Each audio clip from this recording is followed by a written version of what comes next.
नमस्कार, आपके साथ मैं हूं सुखवीर। आप देख रहे हैं आपका अपना चैनल भिवानी हलचल। सबसे पहले एक नजर आज की न्यूज हेडलाइंस पर। विराट वार्षिक भंडारे में उमड़े संत महात्मा व श्रद्धालु। 1100 क्विंटल से अधिक सामग्री से बना प्रसाद वितरित। गुरुद्वारा साहिब में श्रद्धा एवं उल्लास के साथ मनाया गया गुरु गोविंद सिंह जी का प्रकाश पर्व। दवा विक्रेताओं ने बैठक में नशे से संबंधित दवा नहीं बेचने का लिया संकल्प। घने कोहरे से जिले में अच्छी फसल होने की संभावना। धुंध के कारण स्कूल बस व गाड़ी में टक्कर, बाल बाल बचे सभी सवार। अब खबरें विस्तार से। श्री श्री 1008 जहरगिरी महाराज के स्मृति दिवस पर आश्रम में विशाल भंडारे का आयोजन और संत समागम का आयोजन किया गया। इस बारे में आश्रम के पीठाधीश्वर और अंतर्राष्ट्रीय श्रीमंत डॉक्टर अशोक गिरी महाराज ने बताया कि विराट वार्षिक महोत्सव में 1100 क्विंटल से अधिक सामग्री में महाभोग का प्रसाद वितरण किया जा रहा है। वहीं 2100 किलोग्राम से बने विशाल लड्डू से बाबा जहरगिरी को भोग लगाया गया। श्री महंत ने बताया कि विशाल भंडारे में संत समागम में लाखों की संख्या में पहुंचे संत भारत के धर्म, संस्कृति, आस्था, सामाजिक समरसता और एकता का प्रतीक है। विराट वार्षिक भंडारा एवं संत समागम में देश विदेश से साधु संतों का आगमन रहा। महंत डॉक्टर अशोक गिरी महाराज ने बताया कि भंडारे की व्यवस्था को भव्य स्वरूप देने के लिए प्रसाद निर्माण में दर्जनों हलवाई, लगभग 300 से अधिक कारीगर एवं सेवादार निःशुल्क सेवाएं दे रहे हैं। बाबा जहरगिरी महाराज की पुण्यतिथि पर देश भर से संतों का यहाँ पहुंचना इसी श्रद्धा का प्रतीक है। धर्म ग्रंथों के अनुसार साधु संतों का आशीर्वाद मोक्ष के द्वार खोलने वाला माना गया है। संत महात्मा समागम के दौरान सिद्धपीठ बाबा जहरगिरी का आशीर्वाद लिया है। भंडारे के लिए हरिद्वार से पवित्र गंगाजल मंगवाया गया। 13 दिन से लगातार देसी घी 1,51,000 लीटर गंगाजल से प्रसाद तैयार कर वितरण किया गया। कहा कि आश्रम को सजाने के लिए स्पेशल पूना से भक्त कारीगर आए। अनेक प्रकार की रंग बिरंगी लाइट प्रकाश से सिद्धपीठ बाबा जहरगिरी आश्रम जगमगाने लगा है। बाबा जहरगिरी महाराज की वार्षिक पुण्यतिथि के अवसर पर यह वार्षिक विशाल भंडारे का आयोजन किया जाता है, जिसमें भारतवर्ष के जो हमारी परंपरा है जूना अखाड़े की, यह 13 अखाड़े जिस नाम संप्रदाय हैं, गिरी, पुरी, भारती, वन और अनंत तीर्थ, सभी संप्रदाय के महात्मा जहाँ जहाँ निवास करते हैं उनको निमंत्रण देके बुलाया जाता है। और साथ में जो ये हंस, परमहंस, बोधक, कुटीचर, मोरछाप वाले, स्थानाधिपति, सभी संत महात्मा यहाँ पहुंचे हैं। और हर साल जैसे कि अभी कुछ एक संत पीछे मौसम खराब था, शाम तक संत पहुंचेंगे। जो दूर थे, जिनकी फ्लाइट लेट हो चुकी है, वो संध्या तक यहाँ पहुंचेंगे आश्रम में। भारत का कोई भी कोना नहीं बचा जहाँ से हमारे मठ मंदिर वाले संत नहीं पहुंचे। छोटी काशी है, छोटी काशी में ये मधुरा है, कैलायनी है, वीर प्रसूता है, संत धर्मधरणी है। छोटी काशी में नित्य रोज नए नवीन आयोजन और धर्म की प्रवृत्ति, धर्म को धारणा छोटी काशी के बच्चे से लेकर और करोड़ तक सब जानते हैं। और जो हमारा आसपास में जितनी लोग सेवा कर रहे हैं, आप देखेंगे 300 से अधिक हलवाई लगे हुए हैं, बहुत से बच्चे लगे हुए हैं। जैसे दीपावली का उत्सव मनाते हैं, उसी उत्सव स्वरूप भगवान का, बाबा जी का भंडारा ये आयोजन करते हैं। सभी एक मन होता है कि साधु संतों की हम सेवा करें और जितने भी अभ्यागत जन आए उनको भोजन प्रसाद भी प्रेम से खुआए, यथाशक्ति उनको दान सम्मान दिया जाए। कोई ना कोई संकल्प करते किम न भवेत एवं संत विचारा, संत विचार है कि सब संकल्प करने का संभव नहीं है। हम इस आयोजन देखेंगे कि अनेक तरह के विभिन्न संप्रदाय के, आजकल संप्रदाय में भेद नहीं है, यानी कि जो गिरी, पुरी, भारती, वन, अनंत तीर्थ, जो ओगढ़ हैं, जो नाथ संप्रदाय के, सभी संप्रदाय जब भंडारा से होता था, छोटा हो चाहे बड़ा हो, यानी कि ईर्षा, ईगो नहीं है इसके अंदर। आप अगर घर में जाएंगे जो इसमें ईर्षा की छोटी गाड़ी में बड़ी गाड़ी है, साधु संतों के भंडारा है, छोटा हो चाहे बड़ा हो, भंडारा कहलाता है। और एक तनी के नीचे, एक ध्वज के नीचे, साधन के नीचे आकर वो भंडारा बनाते हैं। ईश्वर प्रिय है। जो अगर आप एक दांत के स्वर खा नहीं पाएंगे, एक किसी यंत्र द्वारा बोल नहीं पाएंगे और एक कान के द्वारा सुन नहीं पाएंगे। अगर बात की जाए तो हम कहीं ना कहीं गलतियां कर रहे हैं अपने स्थानों में बैठ के या अपने घरों में, हम उस देख नहीं पा रहे। आपके पास देखेंगे आप फिटर, एसी, क्लीन होने वाला, धोबी, नाई, यहाँ तक सब तरह के संप्रदाय वाले हैं। वो धर्म नहीं है। जब संप्रदाय बदल दे जो पैसे के लोभ में, वो व्यक्ति कहीं ना कहीं उसके अस्तित्व में, भविष्य में आने वाले अस्तित्व में गिरावट होगी या नाश होगा। क्योंकि जिस भी संस्कृति में बाहरी कुठाराघात हुआ है, वो संस्कृति शून्यस हो गई है। ये जो धार्मिक आयोजन है, ये संस्कृति को एक करने के लिए और कुंभ रूपी आयोजन कहेंगे कि संत समागम हरि कथा तुलसी दुर्लभ द्वय। संतों का समागम केवल मठ मंदिर में होता है। धनाढ़ कितना बड़ा हो, लेकिन संतों को एक स्थान पर नहीं ला पाता। हम कहीं ना कहीं अपनी संस्कृति बचाने के लिए अपना ज्ञान गीता, गुरु, गंगा से जुड़ना पड़ेगा। अपनी संस्कृति को जा पाएंगे मठ मंदिरों से, और अपने जो प्रथम संस्कार हैं, जो मातृ पितृ देवो भव, प्रथम माता पिता को देवता माना गया, वो मानेंगे तब संभव है। एक बड़ी गलती क्या करते हैं कि भद्रम कर्णे सुनियामा देव भद्रम, हम अच्छा सुनेंगे देवता बन जाएंगे, लेकिन हम सुन ही नहीं पाते। हम सहज नहीं है, हम सरल नहीं है, हम स्वाभाविक रूप से कुठार करते हैं, माँ बाप की आज्ञा का अवहेलना करते हैं। जब तक प्राचीन संस्कृति या प्राचीन संस्कारों का आप समावेश नहीं करेंगे, आप ये किसी संतान पैदा करते हैं, धर्म अर्थ काम मोक्ष, धर्म की इच्छा हो, आपके आने वाले समय में वो धर्म निभाए। बच्चा क्या धर्म निभाए कि वह धर्म निभाए, आपकी वृद्धावस्था में सेवा करे, आपके परिवारवाद के जो भी आदमी है परिवार के, उनकी सेवा करे। सिखों के 10वें गुरु गुरु गोविंद सिंह जी का प्रकाश पर्व गुरुद्वारा साहिब में धूमधाम के साथ मनाया गया। गुरुजी के 359वें प्रकाश पर्व पर गुरुद्वारा सिंह सभा घंटाघर और गुरुद्वारा साहिब पुरानी देव सत्संगी में कीर्तन के साथ गुरुवाणी पाठ का आयोजन किया गया।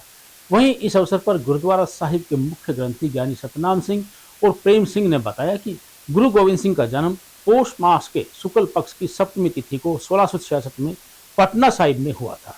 इस अवसर पर विधायक घनश्याम सर्राफ ने गुरुद्वारे में पहुंचकर गुरु ग्रंथ साहिब को नमन किया और उनके बताए मार्ग पर चलने का संदेश दिया।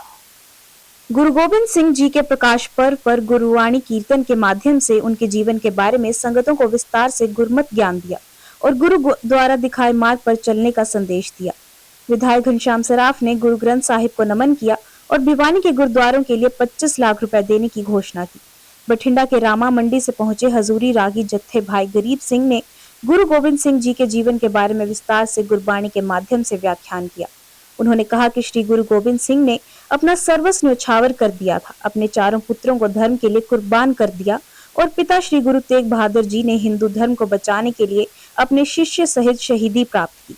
गुरुद्वारा साहिब के मुख्य ग्रंथी ज्ञानी सतनाम सिंह प्रेम सिंह ने बताया कि गुरु गोविंद सिंह जी को बचपन में गोविंद राय के नाम से बुलाया जाता था। गुरु गोविंद सिंह ने जीवन जीने के 5 सिद्धांत दिए जिन्हें पंच ककार कहा जाता है। 1699 में बैसाखी के दिन खालसा पंथ की स्थापना गुरु गोविंद सिंह जी ने करके एक नई कौम को जन्म दिया।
आज के दिन गुरु गोविंद सिंह जी उनका 359वां जन्म दिवस है। इस अवसर पे समाज को और विभिन्न बिरादरियों को उनके द्वारा किए गए जो महत्वपूर्ण काम थे, जब उनके पिताजी से पूछा गया कि सबसे बड़े हिंदू कौन है, गुरु गोविंद सिंह जी ने खड़े होकर कहा पिताजी आपसे बड़ा कोई हिंदू नहीं है। उन्होंने फिर अपना बलिदान दिया। इसी प्रकार 4 पुत्र, 2 बाद में सरहिंद की दीवार में चुने गए, जोरावर सिंह और फतेह सिंह, वे शहीद हुए। सारे शहीदों के परिवार के साथ गुरु गोविंद सिंह जी ने बहुत बड़ा काम किया है और आज हम उनकी श्रद्धापूर्वक जयंती मना रहे हैं। ਜਿਹੜਾ ਸਾਰੇ ਵਰਲਡ ਵਿੱਚ ਮਨਾਇਆ ਜਾਂਦਾ ਹੈ ਤੇ ਇਹਨਾਂ ਬਹੁਤ ਮਹਾਨ ਬਾਦਸ਼ਾਹ ਹੋਏ ਸੀ। ਇਹਨਾਂ ਨੇ ਬੜੇ ਯੁੱਧ ਕੀਤੇ ਹੈ, ਤਪੱਸਿਆ ਵੀ ਬਹੁਤ ਕੀਤੀ ਹੈ, ਕਈ ਯੁੱਧ ਫਤਿਹ ਵੀ ਕੀਤੇ ਹੈ। ਜਿਸ ਟਾਈਮ ਇਹਨਾਂ ਦਾ ਜਨਮ ਹੋਇਆ 1666 22 ਦਸੰਬਰ ਨੂੰ, ਉਸ ਟਾਈਮ ਇਹਨਾਂ ਦੇ ਪਿਤਾ ਜੀ ਆਸਾਮ ਵਿੱਚ ਗਏ ਹੋਏ ਸੀ ਪ੍ਰਚਾਰ ਵਾਸਤੇ। ਗੁਰੂ ਤੇਗ ਬਹਾਦਰ ਉਹ ਤਪੱਸਿਆ ਤੇ ਪ੍ਰਚਾਰ ਵਿੱਚ ਬਹੁਤ ਵਿਸ਼ਵਾਸ ਕਰਦੇ ਸੀ।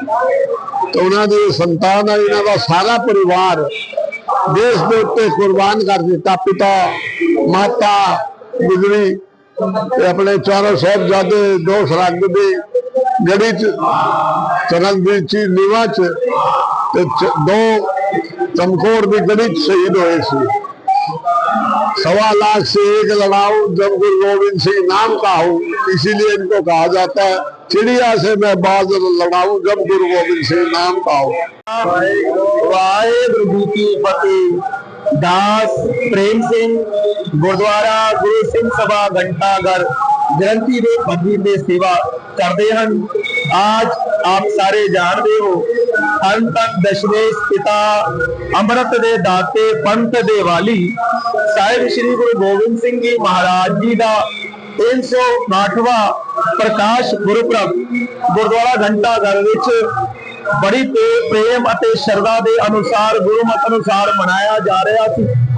सो परसों रोज गुरुद्वारा साहिब के श्री अखंड पाठ साहिब जी की आरंभता हुई थी, जो आज सवेरे 10 बजे श्री अखंड पाठ साहिब जी की भोग पाएगा। उपरंत दास वालों गुरु जी बाणी के शब्द कीर्तन ते भाई गरीब सिंह जी रामा मंडी वाले जो कि संगतां नूं गुरु के विचार कथा शब्दां दे राही जोड़ रहे हैं, क्योंकि गुरु महाराज जी कहते ने 22 दिसंबर 1686 ईस्वी विच कहते ने बिहार की राजधानी पटना विखे गुरु महाराज जी का प्रकाश होया है।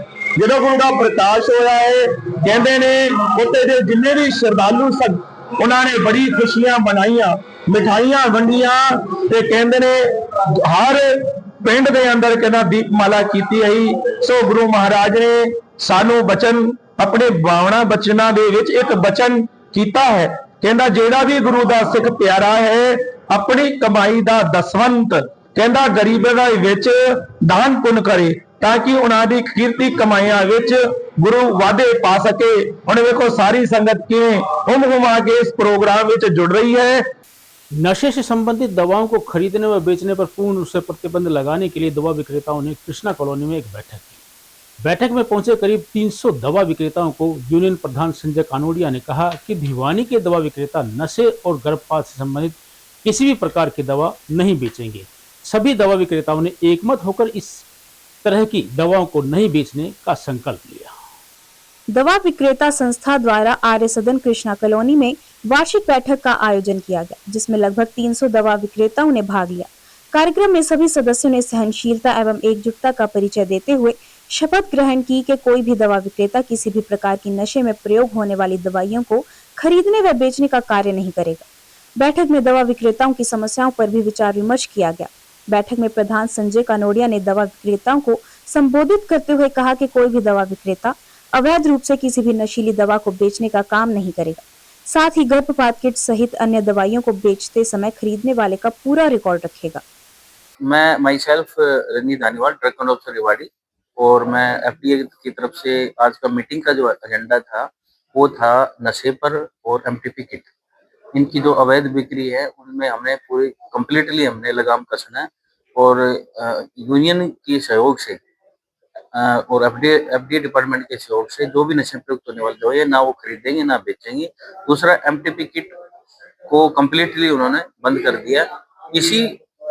उसी उद्देश्य को लेकर आज ये यूनियन मीटिंग हुई है भिवानी की, जिसके संदर्भ में लोगों को ये मार्गदर्शन दिया गया कि ये दोनों चीजें नशीला पदार्थ जो भी दवाइयां हैं, एनडीपीएस में जो दवाइयां आती है और एमटीपी किट है, इनको कंप्लीटली बंद कर दिया जाए। और अगर ये एनडीपीएस की दवाइयां देनी पड़ती है तो उसको डॉक्टर की पर्ची पर बाकायदा प्रिस्क्रिप्शन पे और फार्मेसी से साइन करवा के जब दें, और उसकी डेट तारीख भी डिसाइड करें कि कितने दिन तक की देनी है। इसके अलावा यही इसका जो मेन एम था कि यूनियन और भी अपने जो भी वर्किंग है, एडवाइजरी है, इनकी तरफ से और भी इन्होंने कुछ सर्कुलर करे हैं कि हमने ये काम नहीं करने। वो आपको इनके प्रधान है यूनियन के, वो बताएंगे। हमारे जो केमिस्ट भाई है वो कंप्लीटली नहीं बेच रहे। जो पेडलर्स है जो बाहर से अवैध तरीके से हमारे अदर स्टेटों से ला के वो बेच रहे हैं, और उसमें और जो भाई जो अदर जो है जो हमारे केमिस्ट एसोसिएशन से जुड़े नहीं हुए या केमिस्ट भाई नहीं है, उनके मार्फत वो बिक नहीं रहा, वो पेडलर्स बेच रहे हैं। जिनके पास ना खरीद बिल है ना बिक्री बिल है, कुछ भी नहीं है उनके पास। ये हमारा प्रोग्राम भिवानी मेडिकल एसोसिएशन की तरफ से था। इसके अंदर मुख्य अतिथि हमारे धानीवाल साहब, सर्वोदय हॉस्पिटल की टीम, डॉक्टर विनोद अंचल जी और डॉक्टर मान साहब थे। इन्होंने हमें एक तो भिवानी में अच्छी से अच्छी सुविधा दिलाने का इन्होंने हमें आश्वासन दिया है। और हमारी यूनियन में सभी भाइयों ने एक कसम खाई है कि कोई नशा या एम किट वगैरह, एमटी पिल किट या कोई अनैतिक कार्य कोई नहीं करेंगे। और सर्वोदय हॉस्पिटल की टीम ने हमें विशेष तौर पे आश्वासन दिया है कि भिवानी से जो भी दुकानदार भाई या कोई भी बंदा आएगा, उनके अच्छे से अच्छा इलाज और किफायती दरों पे किया जाएगा और कभी इनको लाइन में नहीं लगना पड़ेगा।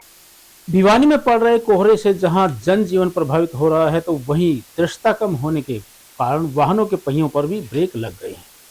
परिणाम स्वरूप सड़क दुर्घटनाएं बढ़ रही हैं। और दूसरी ओर कृषि वैज्ञानिकों का मानना है कि रात के कोहरे में गिरने वाली ऐसी ओस की बूंदों से गेहूं और सरसों की फसलों को अत्यधिक फायदा होगा और खेतों में सिंचाई पानी की कम आवश्यकता पड़ेगी। वहीं किसानों का मानना है कि घने कोहरे से फसलों में फुटाव हो रहा है, जिसके चलते अच्छी फसल होने की संभावना बनी हुई है। कृषि वैज्ञानिकों के मुताबिक रात के वक्त कोहरे के रूप में गिरने वाली ओस की बूंदें गेहूं जो कि फसल के लिए फायदेमंद साबित हो रही हैं। कारण रात में नमी रहने, दिन में हल्की धूप निकलने से पौधों में भोजन बनाने की प्रक्रिया तेज होती है। इससे फूटान ज्यादा होगा और पौधों की बढ़वार तेजी से होगी। वहीं फसलों में सिंचाई पानी की आवश्यकता कम रहेगी, क्योंकि नमी रहने से दिन में वाष्पीकरण की प्रक्रिया होने के बाद भी रात में ओस गिरने से जमीन में नमी बनी रहेगी। यही कारण है कि कोहरा गेहूं जौ की फसल के लिए लाभकारी साबित हो रहा है। मेरा नाम अश्वनी है जी। अश्विनी जी, क्या कहेंगे आप अगर धुंध की बात की जाए तो?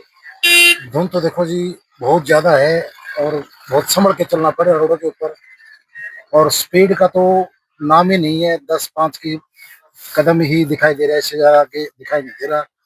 लेकिन अगर खेती की बात की जाए तो किसानों के लिए तो ठीक है, लेकिन आम जन के लिए जो ये धुंध का मौसम है ये बड़ा ही घातक है, जानलेवा है। जगह जगह एक्सीडेंट है। अभी मैं भिवानी सेक्टर से आ रहा था, बीपीएफ स्कूल के सामने भी 3 गाड़ियां अभी भिड़ी हुई थी, रात को भिड़ी है, अभी भिड़ी है। उसका तो देखो अभी इन्वेस्टिगेशन चल रहा है। बाकी धुंध में आम जनजीवन जो है बड़ा ही रुका हुआ है। धुंध का तो ऐसा काम हो रहा है भाई, छुट्टी कर देनी चाहिए हम तो, या कहीं पर तो इसे धुंध में कुछ दिखता है कौन, क्या हो रहा है, बुरा हाल हो रहा है। तो आज की धुंध कितनी कम है? धुंध कुछ दिखता है कौन, घना 3-4 फुट 5 फुट का दिखा है। वैसे सारी ये परेशानी है 80% के 90% की है। धुंध तो जी बहुत फायदेमंद है। या तो काफी दिन में आज जाके पड़ी है, कड़ा तो ज्यादा को नहीं पड़ा, और या धुंध पड़ेगी तो गेहूं सरसों की बम्पर पैदावार होगी। थोड़ा नहर में पानी को नहीं अंदाज या कमी ही कड़ा, बारिश तो बढ़िया हुई थी, तो थोड़ा पानी की जरूरत होना पड़े। तो इसमें जी पानी लगा दे 1-1.5 महीने ने फ्राम की, वहां में भी सरसों तो पारे हो जाएंगे। बहुत ज्यादा धुंध है जी, आने जाने में बहुत समस्या है, कुछ भी दिखाई नहीं दे रहा, और रास्ते भी बहुत ज्यादा खराब हैं, रोडों पे काम चला हुआ है, उस वजह से परेशानी हो रही है जी। बहुत ज्यादा सावधानी बरतनी पड़ती है जी। जो डिस्टेंस है वो 2 मीटर का भी नहीं है, कुछ भी दिखाई नहीं दे रहा। धुंध के कारण दृश्यता कम होने के चलते भगत सिंह चौक के नजदीक एक निजी स्कूल बस और कार में दुर्घटना होने से बस सवार सभी बच्चे और स्टाफ बाल बाल बच गए। सूचना पाकर civil line SHO Devendra Kumar मौके पर पहुंचे और क्रेन की सहायता से क्षतिग्रस्त वाहनों को सड़क से अलग करवाया। उन्होंने बताया कि टक्कर इतनी तेज थी कि गाड़ी के एयर बैग तक खुल गए और बस व कार के टायर फटने के बावजूद दोनों गाड़ी सवार सुरक्षित बच गए। सिविल लाइन थाना के एसएचओ देवेंद्र कुमार ने बताया कि भगत सिंह चौक के नजदीक कार व स्कूल बस के एक्सीडेंट की सूचना मिली थी, जिस सूचना पर पुलिस टीम मौके पर पहुंची और क्रेन के माध्यम से स्कूल बस और कार को सड़क से हटाया और रास्ता खुलवाया गया। प्राथमिक जांच के अनुसार धुंध का समय था, जिसके कारण दूर तक दिखाई नहीं दे रहा था, इसलिए दोनों की आपस में साइड से टक्कर हो गई। इस हादसे में कोई घायल नहीं हुआ, हालांकि दोनों ही वाहन क्षतिग्रस्त हुए। स्कूल बस में स्टाफ था, लेकिन उनको चोट नहीं आई। टक्कर इतनी तेज थी कि गाड़ी के एयरबैग तक खुल गए, जिसके कारण गाड़ी सवार बाल बाल बच गए। घटना इतनी तेज थी कि बस व गाड़ी के टायर फट गए। ये सुबह करीब 8 बजे के आसपास से घटना हुई है, और स्कूल की बस के अंदर स्कूल का स्टाफ था और एक गाड़ी भगत सिंह चौक की तरफ से आ रही थी, और स्कूल की जो बस थी वो अपना शिक्षा बोर्ड की तरफ से आ रही थी, और इनकी आपस में साइड में लगी थी, जो एक दूसरी गाड़ी साइड को निकली थी, उस वक्त आपस में टच हुई थी और किसी प्रकार का कोई हादसा, जानी हादसा या कोई चोट वगैरह तो नहीं लगी। और अभी हमारे सामने किसी प्रकार की कोई कंप्लेंट या मतलब सूचना नहीं है भी किसी को चोट लगी हो या कोई अस्पताल में दाखिल हुआ। स्कूल का स्टाफ, नाम का तो पता नहीं है कौन कौन थे, लेकिन स्कूल का स्टाफ ज़रूर बता रहे हैं बस के अंदर था, क्योंकि जब हम गए उस समय हमें कोई भी बस के अंदर व गाड़ी के अंदर कोई आदमी वहाँ पे नहीं मिला था। हमने अपनी व्यवस्था करके और व्हीकल मंगा के रोड के ऊपर से व्हीकलों को साइड में करवा दिया था। वो तो दोनों आमने सामने आने पर पूछताछ से ही पता चलेगा भाई क्या कारण रहा है, वही बताएंगे इसका तो। और अंत में फिर से एक नजर आज की न्यूज हेडलाइन। विराट वार्षिक भंडारे में उमड़े संत महात्मा व श्रद्धालु, 1100 क्विंटल से अधिक सामग्री से बना प्रसाद वितरित। गुरुद्वारा साहिब में श्रद्धा एवं उल्लास के साथ मनाया गया गुरु गोविंद सिंह जी का प्रकाश पर्व। दवा विक्रेताओं ने बैठक में नशे से संबंधित दवा नहीं बेचने का लिया संकल्प। घने कोहरे से जिले में अच्छी फसल होने की संभावना। धुंध के कारण स्कूल बस व गाड़ी में टक्कर, बाल बाल बचे सभी सवार। अब मुझे दीजिए इजाजत, देखते रहिए आपका अपने चैनल भिवानी हलचल।